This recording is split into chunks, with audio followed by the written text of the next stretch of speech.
Language Processing atau disebut juga dengan pemrosesan bahasa alami adalah domain AI yang berhubungan dengan aplikasi-aplikasi teks dan suara. Contohnya ada Hey Google, Siri, Grammarly, Google Translate, dan lain-lain. Natural Language Processing mencoba membuat otak mesin atau komputer bekerja dengan cara yang sama seperti otak manusia dalam hal bahasa. Dengan kemampuan ini, otak mesin atau komputer dapat mengatur, menguraikan, dan memahami data teks. Natural Language Processing atau kita sebut juga dengan NLP merupakan cabang dari domain Artificial Intelligence yang berhubungan dengan interaksi antara mesin dan manusia menggunakan bahasa alami. NLP menggunakan data yang bersifat tidak terstruktur, yakni data teks dan suara. Data teks dan suara dapat memiliki isi dan ukuran yang sangat beragam sehingga lebih menantang dibandingkan data tabular biasa. Lalu apa yang dilakukan NLP? Nah, ada banyak sekali aplikasi NLP yang bisa kita temui. Pertama, ada sentiment analysis, di mana aplikasi ini bisa membaca karakter komentar pengguna di media sosial. Yang kedua ada spell checker, di mana aplikasi ini bermanfaat untuk mencari kata yang typo pada saat penulisan. Yang ketiga, ada machine translation, di mana aplikasi ini bisa membantu kita menerjemahkan bermacam-macam bahasa. Keempat, ada speech recognition. Aplikasi ini digunakan untuk pengenalan suara. Yang kelima, ada keyword searching, di mana aplikasi ini sangat cocok nih untuk pencocokan kata kunci pada mesin pencarian. Selanjutnya ada information retrieval, di mana aplikasi ini sangat berguna untuk menemukan hasil pencarian teratas. Dan yang terakhir, ada aplikasi yang umum kita temui, yaitu chatbot, aplikasi layanan obrolan. Dan masih banyak sekali aplikasi yang bisa kita temui, termasuk aplikasi NLP yang ada di sekitar kita. Yang pertama ada Grammarly dan Microsoft Word, kemudian ada OK Google, ada Hey Siri, ada Hey Cortana, ada Amazon, dan ada Google Translate, ada spam filtering, dan yang terakhir ada aplikasi asisten pribadi, yaitu chatbot. Lalu bagaimana cara NLP bekerja? Nah, melalui data dari NLP, kemudian diolah menjadi sebuah kode biner atau kode bahasa mesin, sehingga menghasilkan sebuah aplikasi berbasis NLP.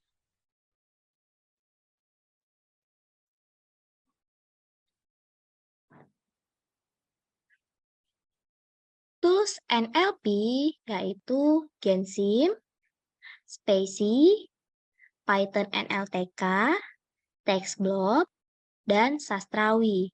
Tools-tools ini nantinya akan kita bahas lebih lanjut pada pertemuan berikutnya.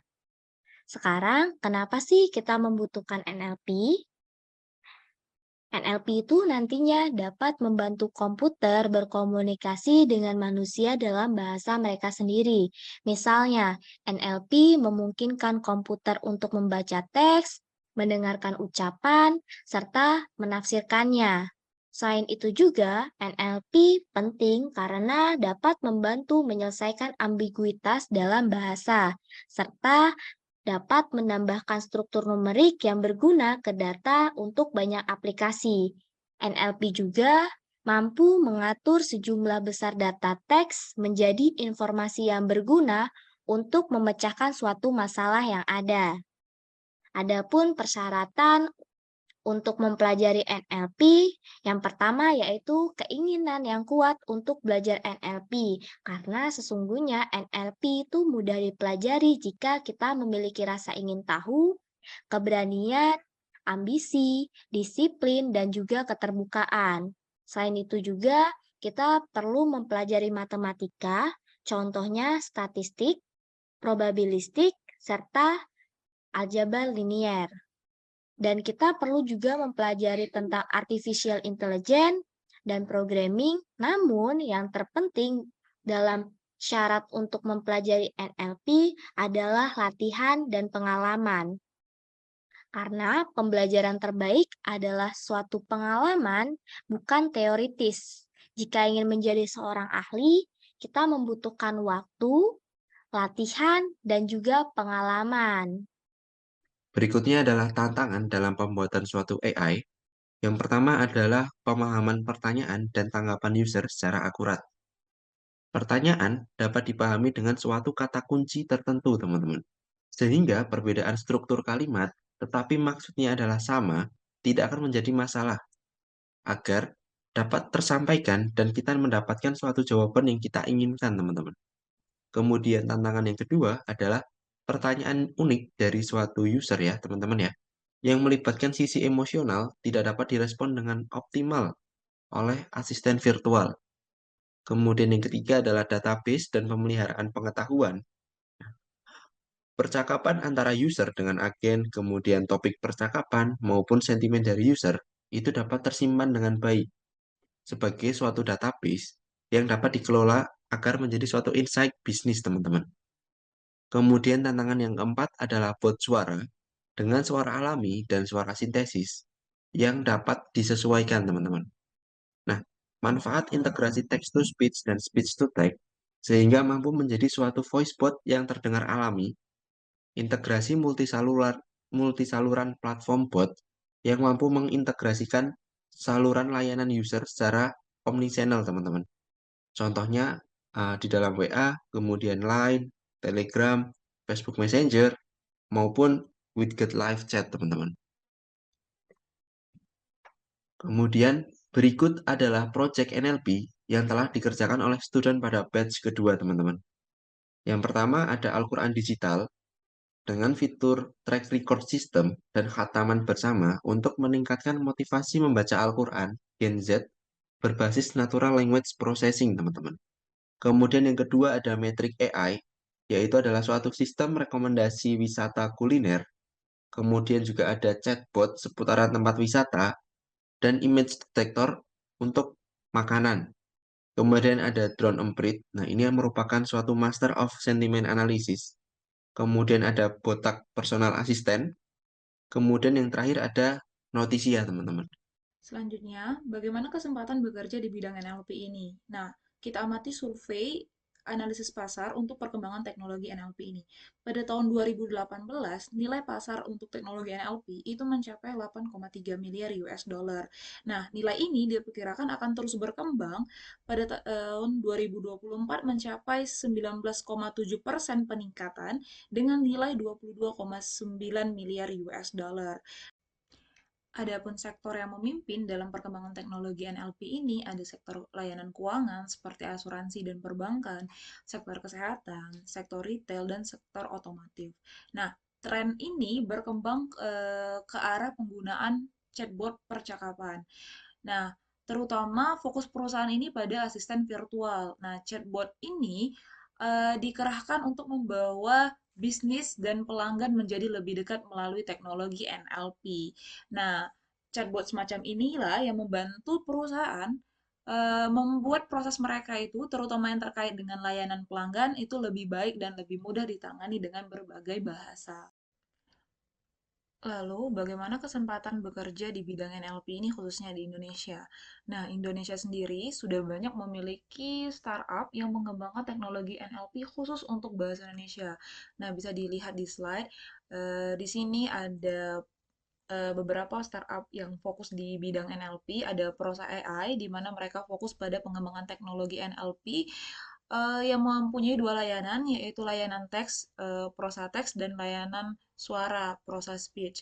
Lalu ada Media Kernel Indonesia, atau lebih populer dengan nama Drone Empirit, adalah sebuah layanan sosial media analisis platform berbasis NLP, yang mana produk mereka adalah sentimen analisis dan social network analysis.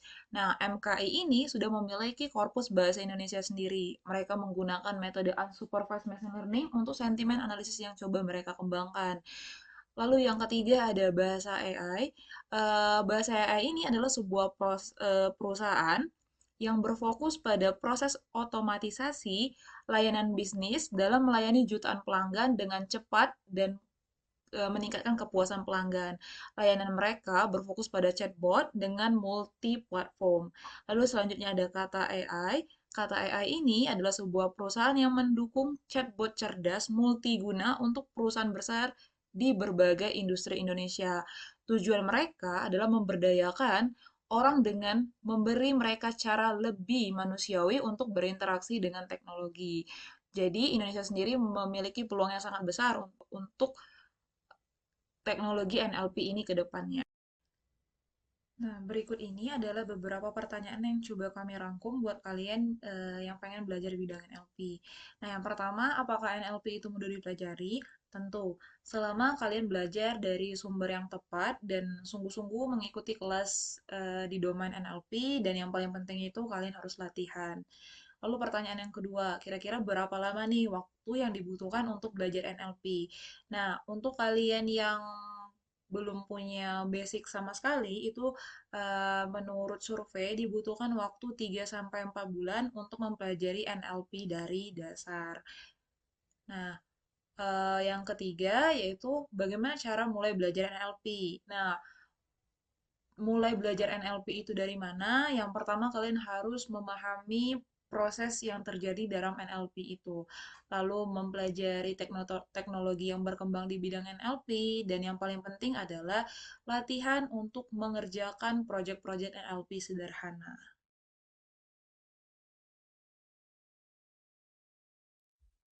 Halo semuanya, bagaimana telah menyaksikan menerima materi tentang NLP? Ya, NLP adalah salah satu domain dari Artificial Intelligence. Kalian sudah mengetahui produk-produk apa saja yang ada dalam NLP. Bagaimana kesempatan dan peluang kerja yang mungkin dapat kalian raih. Harapan kami, apa yang kami sampaikan dapat memberikan inspirasi, motivasi, dan menambah wawasan serta pengetahuan yang baru. Demikian, semoga bermanfaat